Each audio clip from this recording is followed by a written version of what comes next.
Hello everyone, and Happy New Year to all my Star Atlas family. It's me, the MetaVerse Explorer. I'm here to update you on what's happened in Star Atlas just recently.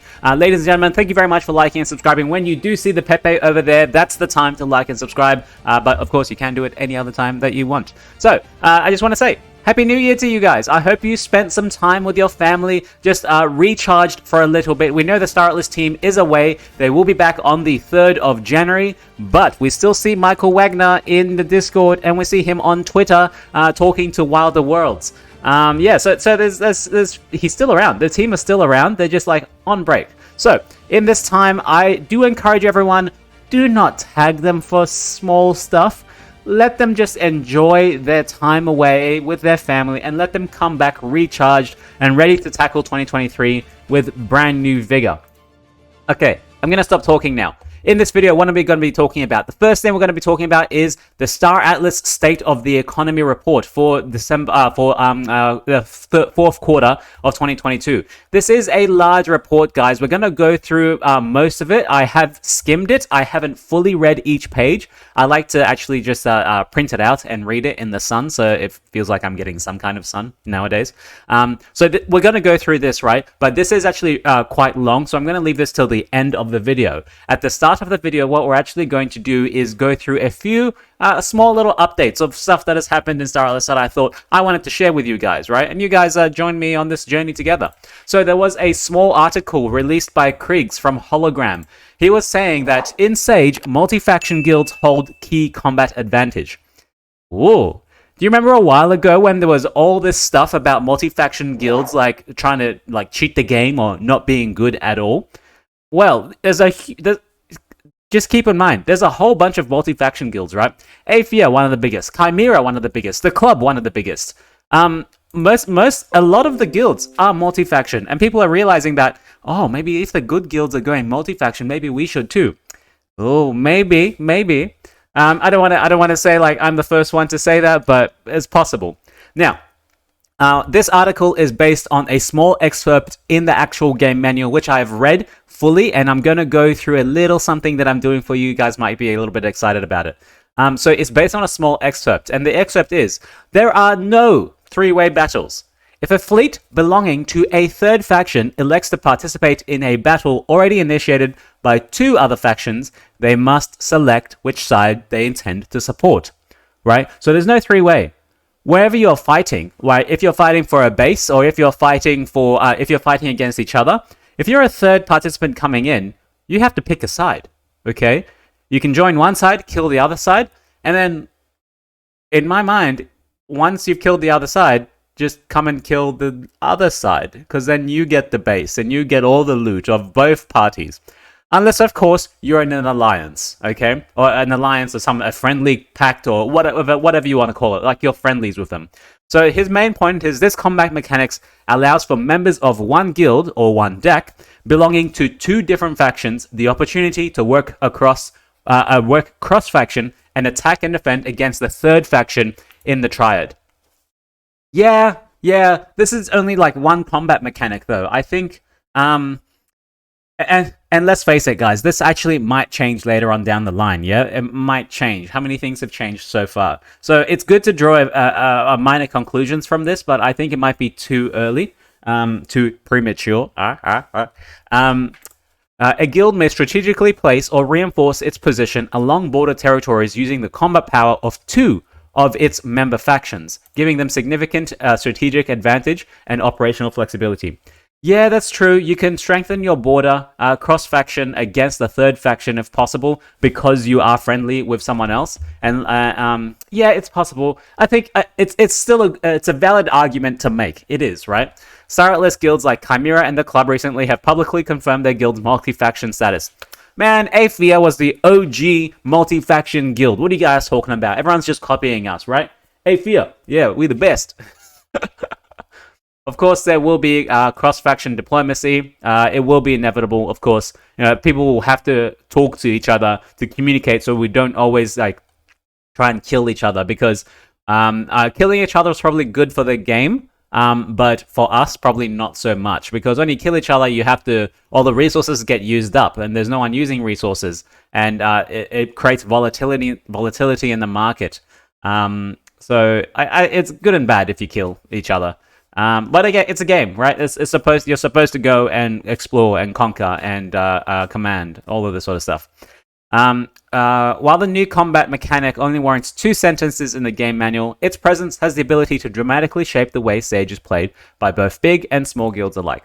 So, I want to ask you guys, what do you actually think about this? I think it's a valid argument, but I think there's so many other gameplay factors that will influence how you and I play together, that this is very small. This is very, very small. And how do we know that it'll even be implemented? We don't know yet. Alright, so next thing I want to introduce is the Quimera Racing Academy. I don't know if you guys have seen these videos in the Discord. I have. I made a small comment and I was like, holy crap, this is really good. Alright, so the Quimera Racing Academy is a small segment of the Quimera deck, who Aphia has recently aligned with. And these guys are OG gamers. They love to play this game, right? I'm going to give you 2 videos of them beating the high score in both racing modules, like both the showroom itself racing, like the Mud Central Space Station racing, as well as the space racing. All right. So I think let's watch the first one. This is the space racing. Let's look at how fast he goes. Right.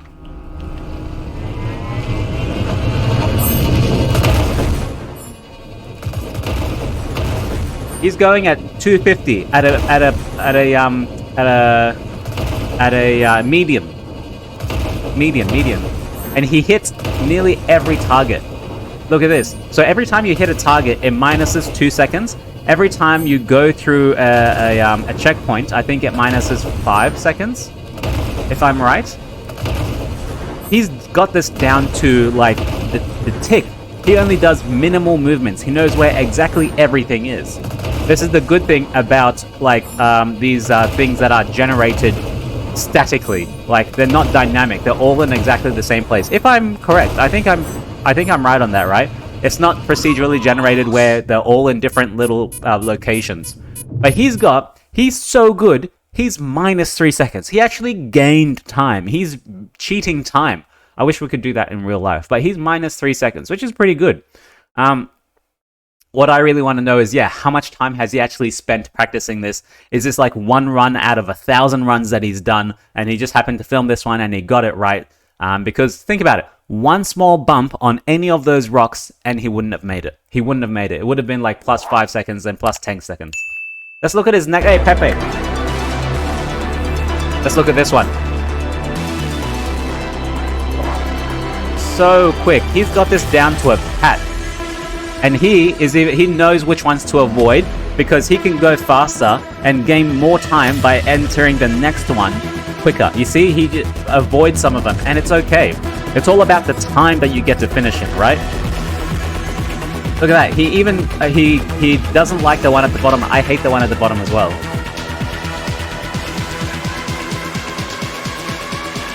Amazing, amazing. Look at this. Look at his time. Minus even 1 second. Minus 0 seconds. Well done, Quimera Racing Academy, the QRA. You guys are going to be huge when the actual tournaments start racing.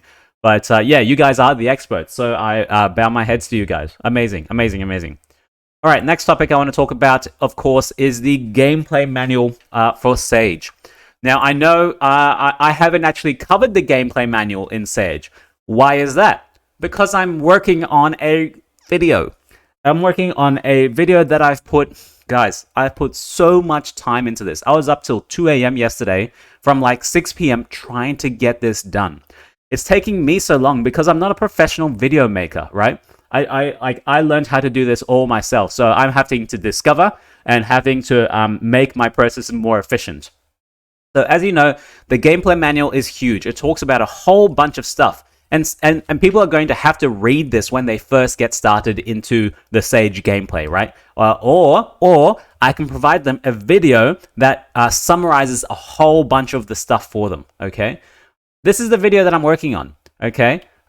It's huge. As you can see here, I'm going to scroll so you can see all the different artifacts and all the different graphics and text that I'm using, Look at this.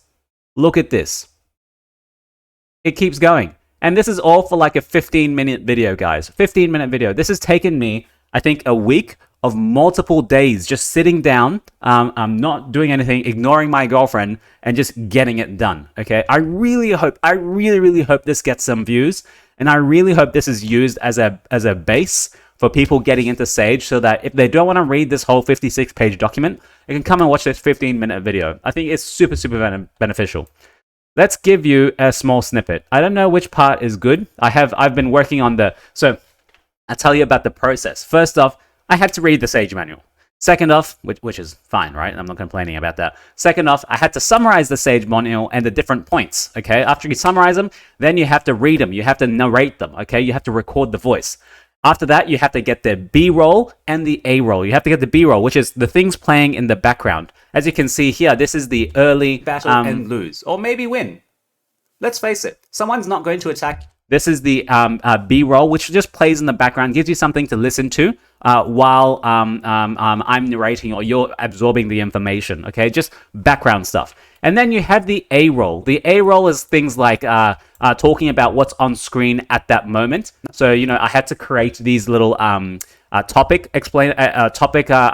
headlines, and then of course the little things that we're also explaining. It plays inventory in Sage consists entirely of localized starbase inventories. I don't read it word for word. I give you my summary in a very quick format. Okay, let's watch this. This has got a few of them. Number 11, the Star Path Network. Fleets can use long-range warping to travel between star systems using faction-owned star paths, which really is a fast travel system. A star path is only available for use if the player's faction owns both endpoints, which are located in a star system and are constructed using a faction-owned starbase. Only one starbase can be built per star system sector. Traveling via available star path is more efficient in terms of time and fuel compared to other forms of travel. The fuel cost for a star path warp depends on the tier of the starbase at the origin node, with travels from a higher tier starbase being cheaper than travel from a lower tier starbase. Number 12, resources. There's a whole bunch of resources. You get them from these places. Resources have two main characteristics that determine their emission rates: hardness and richness. Hardness is, you get the idea. Every little graphic that's come up, I've had to go and get separately and put it into a folder, organize it, bring it into this video, and make sure it's timed correctly to the time that I say it. This takes a whole bunch of time. No wonder people do video editing as a job, right? This has taken me like a week at least of like days and days of just like ignoring other stuff and doing this. So I don't know how I'm coming across, but I really hope this video gets some traction and actually explains Sage, because it is a big document, and I really hope people get to watch this, or at least use it somehow, or at least we feature it somehow. I will definitely be blasting it when it first arrives. So I'm nearly done. I've actually done all the narration. I've done all the A roll and B roll. I just have to now do the introduction. Okay, I do the introduction first, because once I finish the project, I know exactly what I've talked about. I know exactly how to summarize everything I've talked about and how to present it very quickly. So yeah, that's this video. That's what I'm working on for Sage, and that's why I haven't talked about Sage for a while. So I'm working on the video, guys. I hope it comes out maybe by the end of this week. It will by the end of this week. The last thing I have to do, which is going to be a headache, maybe I'll ask Shaddix if you watch this video here. I might need your help to do some of the background audio, background music. I've got to put in some of the zoom effects and the little image audio pops like swoosh or zoom or whatever they are. I gotta find them first, and I gotta apply them, because of course I don't have a database to access yet. I gotta go out and find it. Maybe Shaddix, you might be able to help me do some like just music in the background, some soothing stuff for people to listen to. Yeah, that sort of stuff. Picture of the week. Let's move on, guys. Picture of the week is from PG MetaVerse. He is an OG watcher of my videos, and he shared this little picture here. It's a glorious picture of him and all of the different ships he owns in the Star Atlas UE5 showroom. Just look at it. It's glorious. We got some Fimble Ecos ships here. We got some Pierce ships here. We got the Packlight. We got the Agrica Thripid on the bottom right. We got some Agrica Mix here. It's the Fimble Mamba.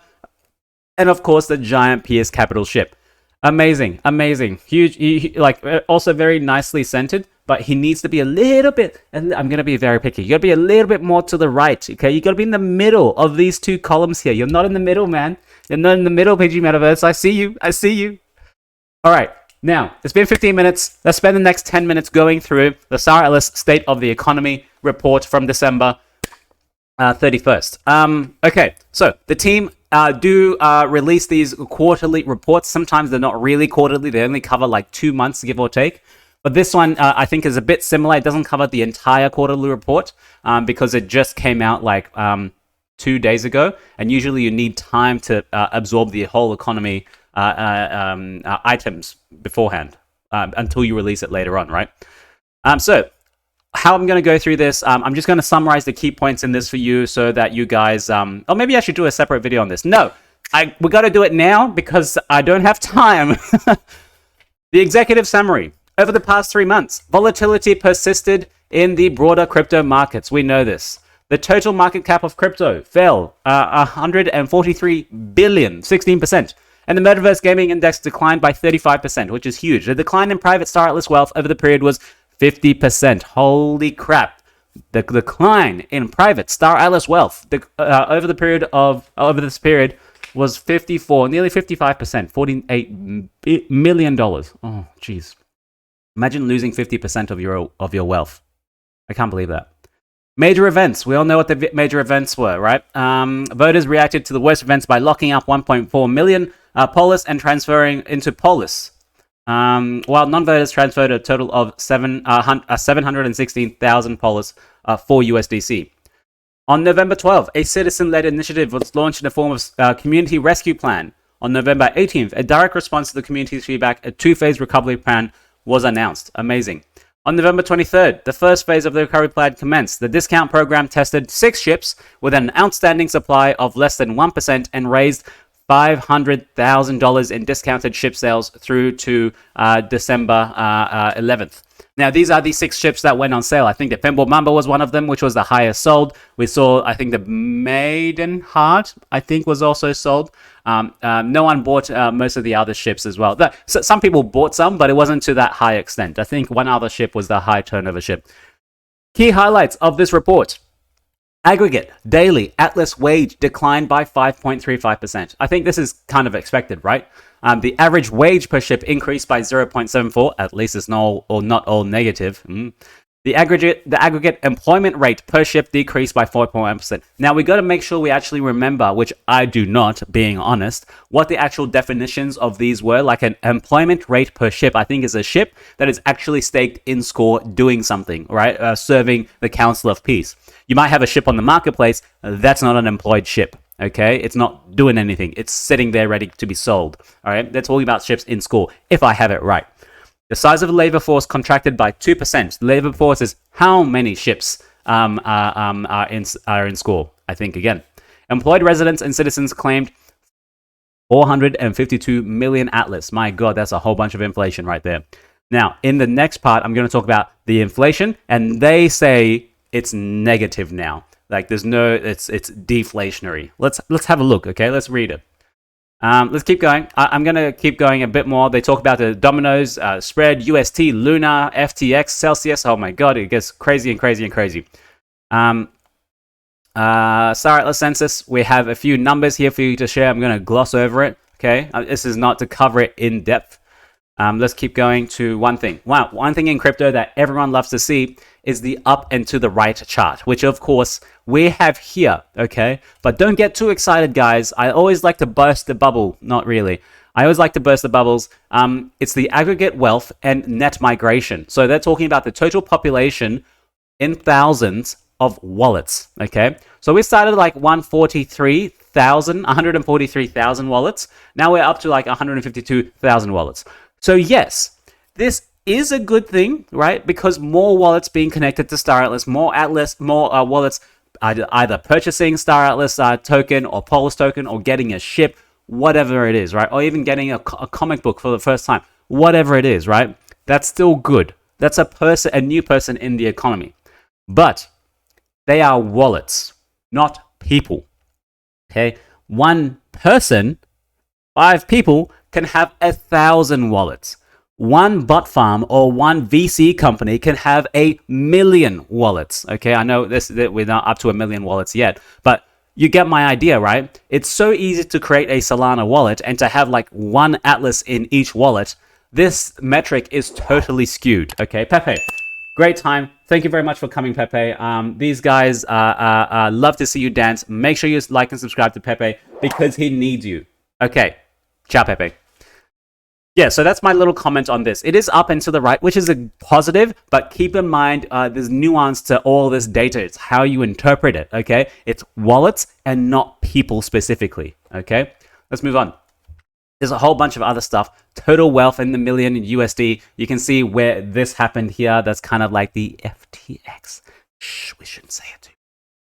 Basic details of the SA economy. We can see that the CEX, which is the centralized exchange, the amount of Polis they're holding just fucking like fell off a cliff. You can see that. That's this giant line. When I see these charts, I look for any anomalies. I'm like, okay, what's that? So you can see that's the CEX, Atlas, and Polis holdings. That's the same thing here and there, just falling directly off a chart. I'm interested, though, in the red line, which is the private Polis locked. You can see that's a steady and up to the right as an incline, okay? We can see the DEX holdings of Atlas had first decreased, but has now increased, and has now decreased a little bit further. And then we see Atlas locking also continuing to go further up and up and up. That's in the Atlas as well. And the Polis itself, the player wallets is okay, the DEX is okay. Yeah, nothing else. And the team lock is actually increasing. You can see the team's amount of Polis token being locked and locked and locked. Now, let's keep going first. I don't want to spend too much time on this because you can see there's a whole bunch of information here. You got to sit down, digest everything. The token flows of Polis and Atlas. Good economic report, right? They give you a few information. I wanna update. Where is the one that I wanted? Let's look at the main economic summary. A number of events in November may have had a major impact on the Atlas economy, including the failure of FTX in November 6 and resulting ripple effects throughout the industry. Automata's announcement of its exposure to FTX on November 11th. Oh my god. The start of the SHIP discount program on November 23rd. We're never going to live this down. This shouldn't have happened. We're never... And I know we're on the way to recovery, but at the same time, we've like crippled ourselves. And it's not we. When I say we, it's not us, the community. It's the team. They decided to make this happen, right? Not indirectly, but like deciding the decisions and the risk management. Oh man, I know you guys are gonna hate me. I know some of the Atlas team watch me for this, but Jesus Christ. Anyway, let's move on.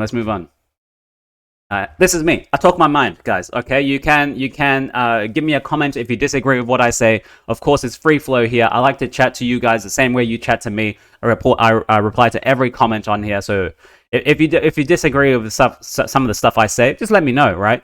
It doesn't mean we have to like fight, right? It just means like we disagree, and sometimes it's okay to disagree. Let's keep going. I wanted to actually touch on one specific item. One item. Yes, this one. Let's read this. Okay, I'm going to read the first one. So, from September 1st through November 30th, residents and citizens claimed 452 million in Atlas, okay, in gross employment earnings. In addition, 87 million Atlas per day flowed back to the DAO from the sale of resources, right? That's good. The DAO is still making Atlas back. The sale of primary origination ships denominated in Atlas absorbed 30 million Atlas, 4.37 million Atlas from the comic book, and lastly, 500 million Atlas was locked, okay? After the accounting, listen to this is the sentence. After accounting for the sinks and the locker, net Atlas emissions totaled a negative 188 million. So they're saying we're currently in a kind of deflationary Atlas environment. After accounting for the sinks and the locker, net Atlas emissions total a negative 188 million. Yes. Currently. But this is the but section. But can you really say that we are in a negative After accounting for sinks and the locker. The sink, if you only count things using the sink, then yes, we are in the negative. But if you count the locker and say we're in the negative, I think that's false, right? Because the locker is not a sink. That atlas is still there, okay? The atlas is still there. It takes 28 days for someone to unlock that. And all of a sudden, all of these months of negative, the quarters of negative emissions actually becomes super, super positive and inflationary. Okay, so I actually think, and what do I know, right? I'm not a data person. I'm not a guy that created this document. I actually think this should not be worded like this. I think you need to have a clear distinction between what atlas has actually been gone, and is it truly a sink? A sink for me is something that's burnt, and you can't access it ever again. Okay, going to the DAO is not a sink. That's still going to be used somewhere. Okay, going to the atlas is not resources going to the DAO is not a sink because it's still in the ecosystem. It's just currently not accessible because the DAO can't vote yet and the DAO can't use it for anything, right? As well as the locker. The locker is not a sink. I really, really want the community to understand this. Leave a comment right now if you think the atlas locker is considered a sink. For me, it's not. Why? Because, sure, it might take it out of circulation from here, but it goes right there. And you can see both of them.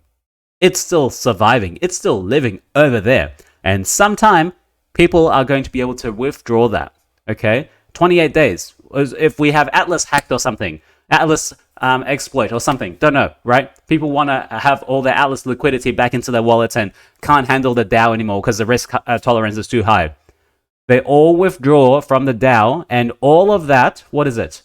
How much was in the locker? Where's the locker? The 500 million in the Atlas locker. Holy crap, imagine that inflationary pressure on the token. Anyway, I'll end it there. Let's look at the concluding thoughts. They posed 3 questions for the report. How effective was the Polis locking facility during the period? How did the community behavior affect the price? So these citizens provided support with 185,000 Polis transferred from USDC, and wallets with ships listed in score were net neutral over the period. Contrast these positive results with the rest of the ecosystem. Wallets in the Polis locker did not actively lock, transferring out 33. Did not actively locking transferred. What? That sentence is a bit weird. Wallets with no ships in score contributed 979,000 in net transfers out of Polis, 832 of which was attributed to the actions of non-resident currency holders. And you can see a graph here, which we can digest a bit later. The next question they were asking is, have players run for the exits, or are they digging in and preparing for battle? I love this question. This is the kind of question I want to be covering all the time, okay? Have the players run for the exits? I talk about this all the time, right? Have players gone? No. Players are still here. I'm still here. My Star Atlas video still gets 1,000 views, except for my Christmas one, which only got 350 views. Guys, why? Don't you want... I want to wish you a Merry Christmas. You should have watched that video. God.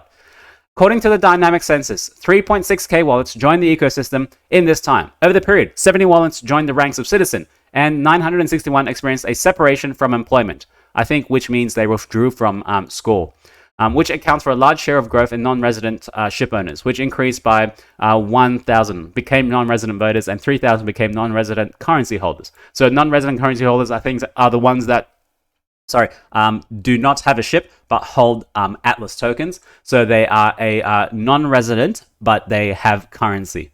Okay. The decline in residents is a long-standing trend, which is not what we want. We want an increase in residents, right? And total population of Star Atlas grew during this period. Therefore, it's difficult to suggest that people ran for the exits. For example, on December the 11th, the community mobilized with the release of Star Atlas Community Rescue Survey. A survey meant to help the Star Atlas team extend its runway. To further gauge the community's commitment, we compare the performance of the discounted ships program against that of the survey results. So the survey came out. People were like, how much money are you willing to help the Star Atlas devs continue to build this game? It'll probably come in the form of ships or something like that. And then people voted, right? And people voted and say, yeah, everyone can spend $531,850. So $500,000, which, let's be honest, guys, is very, very tiny. Is tiny compared to the runway. What, they had 15 million, and they say their runway was 6 to 12 months. 15 million. We've only got 500,000. So that's what, like 2 weeks? 1 week, give or take, right? Through December, purchases under the discount program totaled 534,000, which is actually more than 100%. So more people ended up buying ships than the community survey, which is expected because people in the community survey, only 300 respondents, right? There were people outside of the survey who probably didn't even see the survey and said, hey, discounted ships, I want to buy some, okay? So you got to account for that little margin on the side as well. In summary, the SA ecosystem has held up well under the developments of the quarter. The performance of the score economy followed a path that was primarily in continuation of last quarter's trends. Which is impressive is how well the SA ecosystem continued to absorb Polis and Atlas rewards. Regarding Polis, the stress placed on the Solana USDC market was offset by the locking activity of citizens and other participants. The Atlas locker has also greatly reduced net Atlas emissions. The efforts of the dedicated SA community, supported by stability-enhancing infrastructure, have produced tangible results.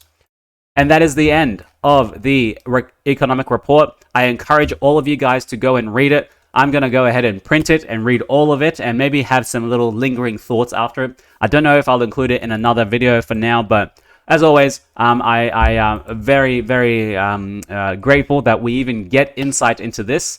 I think I think it's Vermdragon, which is what I remember. Let's see. I think they made a tweet about it just now. Hold on. Oh, yeah, so there it is. That's the economic report. I remember it's Vermdragon is the one that does the economic report. Yeah, he's the head of economy at Star Atlas MetaVerse, okay? I think he got his master's a while ago. I'm not sure about that. I remember something about this. Yeah, so, there was like 4 people that were responsible for this. I forget who they are. But we'll just thank Vermdragon for his help in creating this document. It's probably on the bottom of this, right? Is that... Oh no, they should have names on this. Where's the... it just has automata. It doesn't have anyone's name on this. Yeah, put your names on this, guys. Come on. There is like the little... I'm just stalling for time here, aren't I? I'm just stalling for time. Yeah, there's a web page that you can access all of these at. Now, maybe I'll put it in the links if you guys are interested anyway. Loading. It's taking too long to load. And, oh yeah, they were going to lose me. Nah, they lost me. Okay, that's it, guys. I'm going to leave it there. 32 minutes. Thank you very much for liking and subscribing. Thank you very much for watching my videos and being here with me to explore the Star Atlas ecosystem and the Star Atlas metaverse. I will see you very, very soon. Ciao for now.